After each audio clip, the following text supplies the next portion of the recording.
Hi, and welcome. This is Michigan's AutoTalk podcast, episode number 49.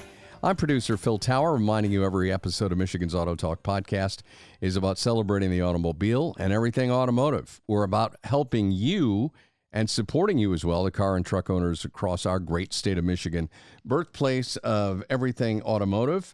I am here to introduce the stars of the podcast, Al Schwinkendorf and John Puhek from Verburg Auto. Hey, guys. Happy episode Hello. 49. Howdy. Yeah, we're almost to 50. That's pretty cool. That's take it. Pretty cool, and approaching 5,000 plus downloads, which is pretty cool as well. Al, we've been trying, for about 6 months to get a tire show together. And you know what? It was super easy when somebody, actually a tire salesman, said, you ought to talk to Dan Ronda. And I'm like, yeah, no doubt. So Dan from Ronda Auto Centers, I read on your website that you guys are like over 100 years old now. Oh, yeah. We started in 1918. So are you third generation or fourth? I am the last of the third generation. Yes, I am. Wow, that's crazy. That's impressive. Phil was saying, is there still a Ronda Tire, thinking of the place on Market Street? And I can remember when I was a kid, my dad was in charge of a bunch of company vehicles, and they had to go to Monteith Tire downtown, and he really didn't like those guys. So the personal cars went to Ronda Tire.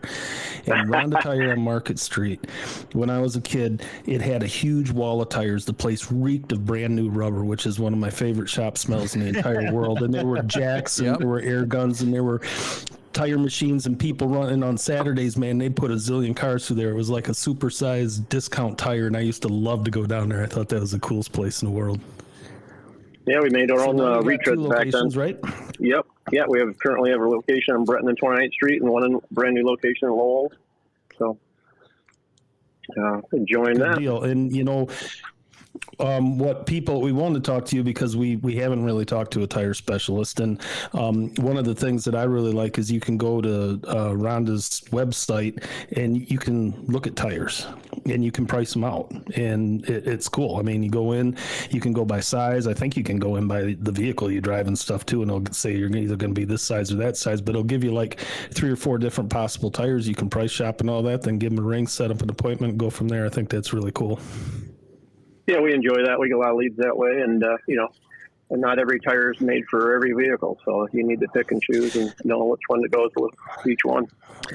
I always try to give somebody like 3 options, and the thing I've learned is that like they still to this day, I don't know why tire companies put like a tread wear rating on there. It's an 80,000 mile or a 60,000 mile tire. And it's always my experience that usually a 60,000 mile tire, a lot of times will go longer than an 80,000 mile tire is. And it might be your best bang for the buck, depending on the vehicle you're bolting it on. That is very true. It all depends down to maintenance too, just like in the car industry. If you have to maintain your tires, air pressure, alignment, stuff like that. The one really nice thing that I liked after looking at your website for a while, and I know the bigger tire companies have the same setup, but the one big thing that, at least for me, my mindset that you guys got going, like, okay, anybody can go and put your size, put your year, all that, and you can find out what tire looks all fancy and all that, but you can actually talk to them and like, hey, look, trust me, you don't want to run Blizzaks year round. You don't, want to, no doubt, run, like a load range E tire on your little Ford Maverick or something like that. Like, even though it'll fit, Bell Tire says it'll fit, I can do it totally. Trust me, you don't want to do that. And I think that personal experience that you guys deliver, I think is really, really nice, because we have had a couple where it was, I forget what it was, like mid-2000s Nissan truck. I kid you not, the dude came in with like load range E tires. We ended up taking a torch and I cut he cut out. Man. He cut pieces of wood and spread the beads out and let them set overnight and warmed up the inside so he could get the suckers on the rim. It was Well, and it, and now it rides like crap, and Yeah. the tires are so hard, the thing just bounces down the road, and that's what. I don't know, where we do everything in our auto care business development group. It's all about, people and relationships and stuff like that. And obviously somebody who's been in business for over 100 years has got relationships with people, and that's really cool. Now, we all know that the price of tires goes up almost daily. I've had tires that were quoted out on a Friday, and then Tuesday morning you go to order them because the customer says, yeah, I want to go ahead and do that, and they've gone up. Have you seen shortages? Oh yeah, certain sizes, a lot of OE tire sizes are really short. As of right now, I think they were telling me there's about 1,000 containers just sitting in the porch waiting to get offloaded. So we're it's not like production stopped or anything. We're just not getting them. No, we're just not getting them. And then certain sizes, you got to make sure you get that fitment right. We can make anything fit, but is it right for the car? Right for the suspension. Well, exactly. Yeah, true. And people are, they go out and they get something and go, well, I got a 16-inch rim, and they put a tire on it, and all of a sudden I got crappy mileage. It's just like, look at the tire you put on there versus the size that you had before. Tower's kid just bought. He's got this really rough old Silverado, like a 2004, and he just finally had to get tires for it because they were so bald he just couldn't get to work in the snow, and it's 2-wheel drive. So he goes, give me the cheapest thing you can find, and go, okay, what do you want to do size wise here? Here's your prices. And he's shopping for the dollar because it's not worth putting $1,000 worth of tires on the thing. But he got some really dinky ones on there. I haven't asked him how it's going, but he likes the traction. Yeah, they currently are doing a pretty good job, and other than that, I'm not sure that's my kid. That might be somebody else's kid. No, I'm pretty sure it is. So, Dan, have you run into situations where you flat out can't get tires a specific size for somebody? If they can give me a couple days, I have a great network of distributor, wholesale. It's like our BDG group. Sometime in the future. I'm just saying. I can get tires. Go ahead. I can usually get tires. I got a couple warehouses. Believe it or not, the on-time delivery thing is unbelievable. If there's stuff in Detroit, I get it the next morning. I've got a driver that leaves at probably 5 in the morning. So anything I order the night before, I get it. I can pull it out of the warehouse. Delphus, Ohio, Chicago, Milwaukee, all the way down to Texas. I got warehouses that we can pull from.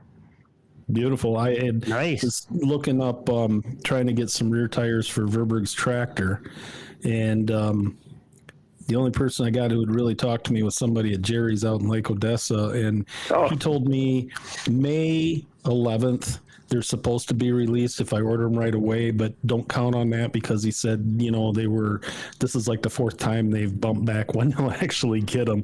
And it's like a Titan Goodyear that supposedly is made in America. So I don't know if they got health problems or if they're busy making other things or what the problem is, but I'm just like, you got to be kidding me. And he goes, nope. He goes, there's so many tires I can't get right now. That's just the way it is.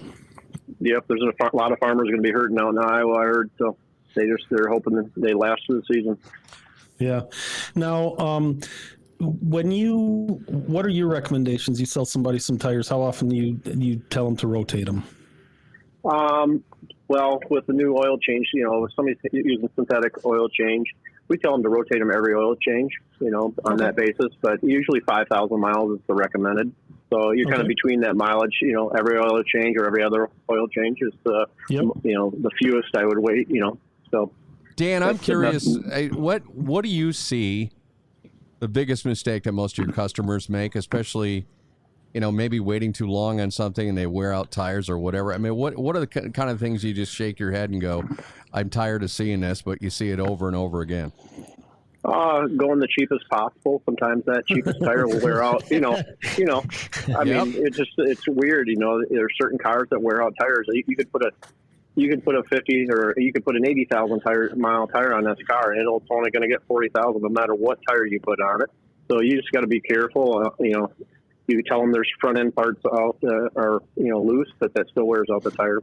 rotation is the biggest factor if you want to keep the, tread, going, because you get down to a certain tread depth, you can't put, just 2 tires on nowadays with all-wheel drive, 4-wheel drive tires. So you're replacing them set, so you might as well wear them out and set. Yeah. Well, exactly. And people hate that when you tell them they need 4, and it's like, well, these back ones look really good. And it's like, yeah, because you've never rotated them, and the front ones are totally gone. Tires are cheap compared to transmissions and transfer cases and stuff like that. I have some people that, we tell them to rotate them every 1,000 miles because they always add 2 zeros to the end. So that means they'll do it every 10 or 20,000 and others. But that's another reason why, we don't claim to be tire people. We do sell some tires here and there, but I always have to rely on somebody who knows what's what and what works for the car. And I know nowadays there's a huge trend, like I drive F-150s, and Ford will make, for years it was Goodyear Wranglers, and they did Nokians for a while and this and that, but they'll make a contract with a company that will make a tire that nobody else wants. And you're pretty much stuck with one tire, and that makes me crazy. But I think that's becoming more and more popular. Well, we don't see that, as much, but you see Ford there's some knockoffs in that I could get, but I mean, if I wanted a decent tire on certain years, this certain size, they, had a contract to make a gazillion of them, and they put a gazillion of them on the trucks they made that year, and then you go to replace them, and you don't get a choice to really go anywhere else unless you want a cheapo tire, because there's not that many possibilities out there. Where it used to be, somebody'd come in back in the days of the P235 16s that was on every half-ton pickup and Suburban in the world, he had 100 choices. It's just like, dude, what do you want? What do you want it to look like? The options are unbelievable.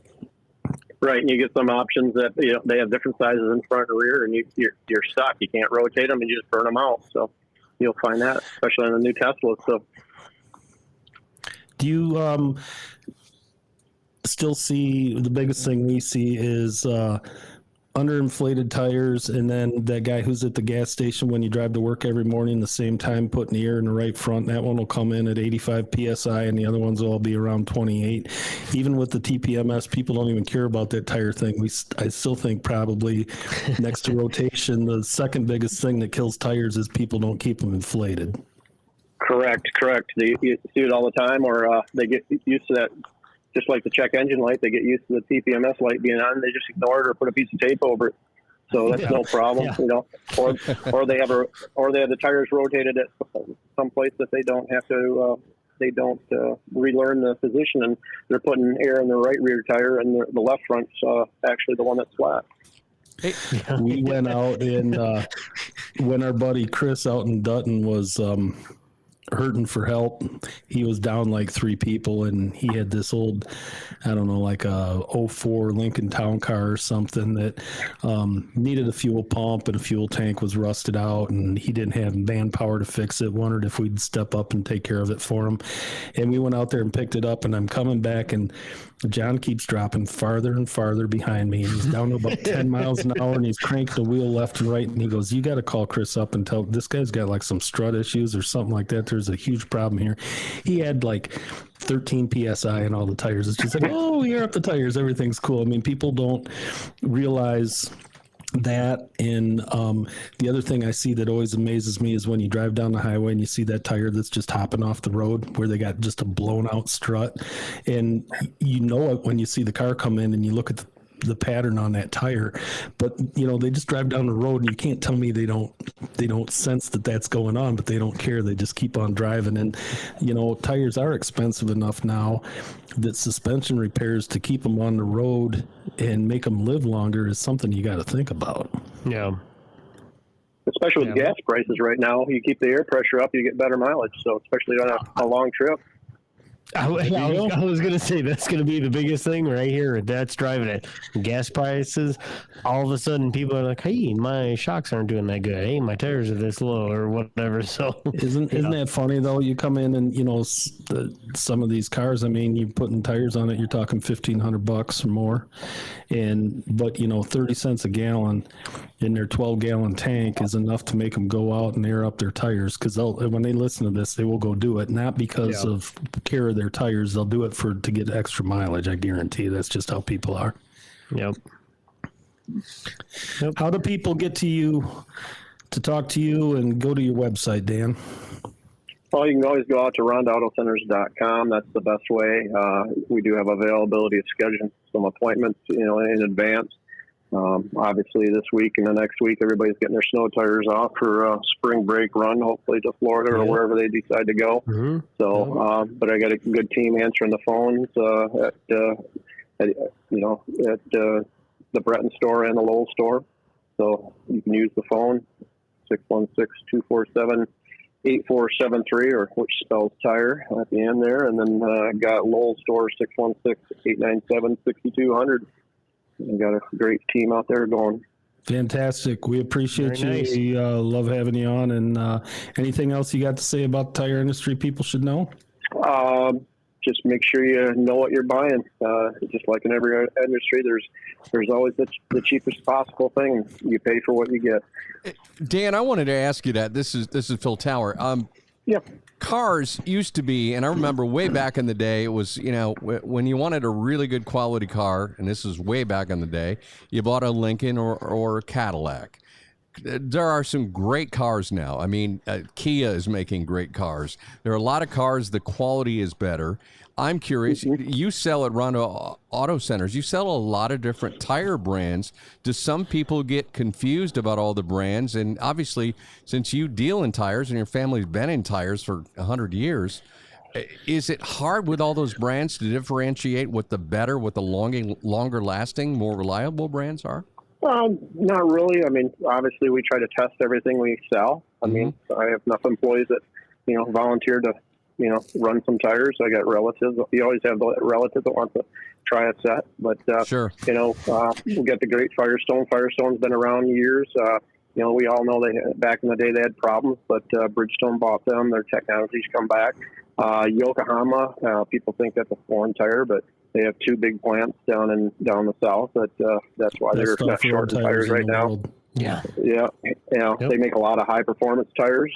And we'd carry Hankook, another foreign tire manufacturer, but there are a lot of OE manufacturers, and they're produced in the United States too. But that's the funny thing, that a lot of the manufacturers moved to the United States when they had opportunity to build plants, and they don't have to worry about those shipping containers right now.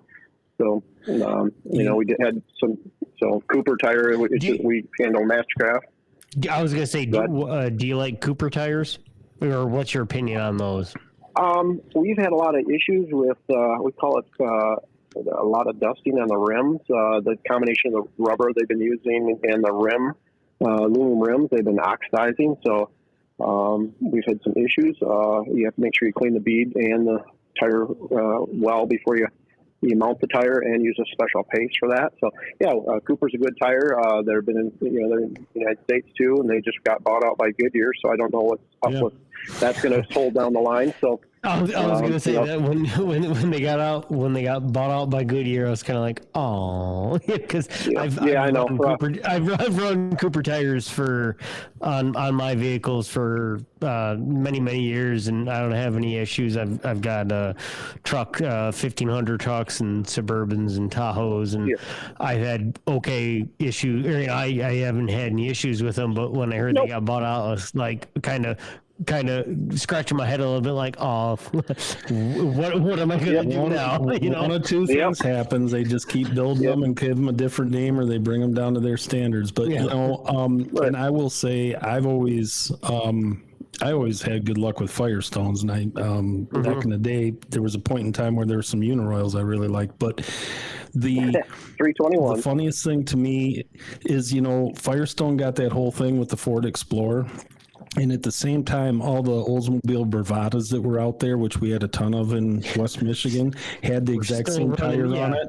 Yeah. And those people were so mad because they go, you know what? Those tires last.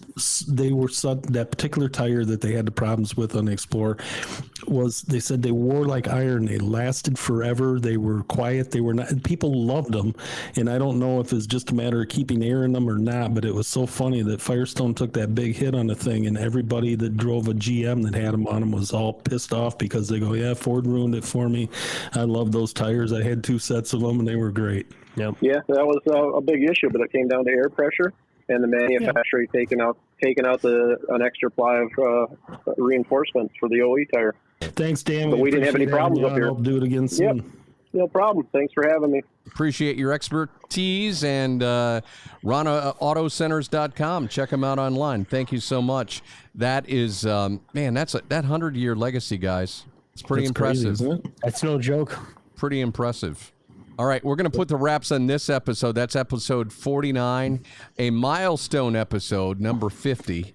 Coming up next time. And don't forget, you can find us on Facebook, facebook.com/Michigan's Auto Talk. Until then, I'm producer Phil Tower. I'm Al Schwinkendorf.